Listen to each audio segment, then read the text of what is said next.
জনগণের কষ্টার্জিত ট্যাক্সের টাকায় উন্নয়ন প্রকল্প হবে, আর সেই প্রকল্পে যদি দুর্নীতি, অনিয়ম আর লুটপাটের মহোৎসব চলে, তাহলে উন্নয়নের গল্প শুনে সাধারণ মানুষ আর কতদিন নিজেদের সান্ত্বনা দেবে? উখিয়া উপজেলা ভূমি অফিসের বাউন্ডারি দেয়াল নির্মাণ কাজে উঠেছে ভয়াবহ অনিয়মের অভিযোগ। স্থানীয়দের দাবি, বাহিরে সুন্দর সাজসজ্জা, কিন্তু ভেতরে নিম্নমানের উপকরণ।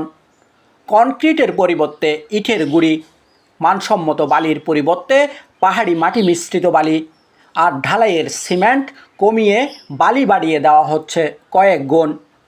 প্রশ্ন হচ্ছে, এই কাজ কার স্বার্থে করা হচ্ছে?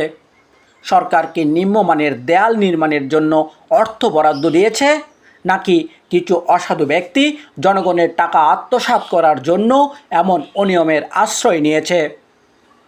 যদি অভিযোগ সত্য হয়, তাহলে এটি শুধু একটি দেয়ালের বিষয় নয়, এটি রাষ্ট্রীয় সম্পদের বিরুদ্ধে অপরাধ। এটি জনগণের সঙ্গে প্রতারণা, এটি উন্নয়নের নামে লুটপাট। আজ একটি দেয়াল ভেঙে পড়বে, কাল আরেকটি ভবন ঝুঁকিপূর্ণ হবে, আর ক্ষতির বোঝা বহন করবে সাধারণ মানুষ। তাই এখনই প্রয়োজন নিরপেক্ষ তদন্ত, প্রয়োজন নির্মাণ কাজের প্রতিটি ধাপ যাচাই করা, প্রয়োজন জড়িতদের বিরুদ্ধে দৃষ্টান্তমূলক ব্যবস্থা। মনে রাখতে হবে, দুর্নীতিবাজদের কারণে সরকারের উন্নয়ন কর্মকাণ্ড প্রশ্নবিদ্ধ হতে পারে না। জনগণের টাকায় লুটপাটের লাইসেন্স কেউ পায়নি। উখিয়ার মানুষ উত্তর জানতে চায়, উখিয়ার মানুষ জবাবদিহিতা চায়, আর উখিয়ার মানুষ জানতে চায় উন্নয়নের নামে এই অনিয়ম আর কতদিন চলবে।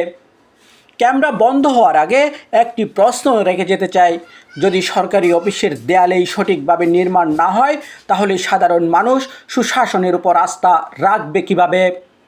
আমি মোহাম্মদ মিজানুর রশিদ মিজান, সম্পাদক, দৈনিক আলোকিত উখিয়া।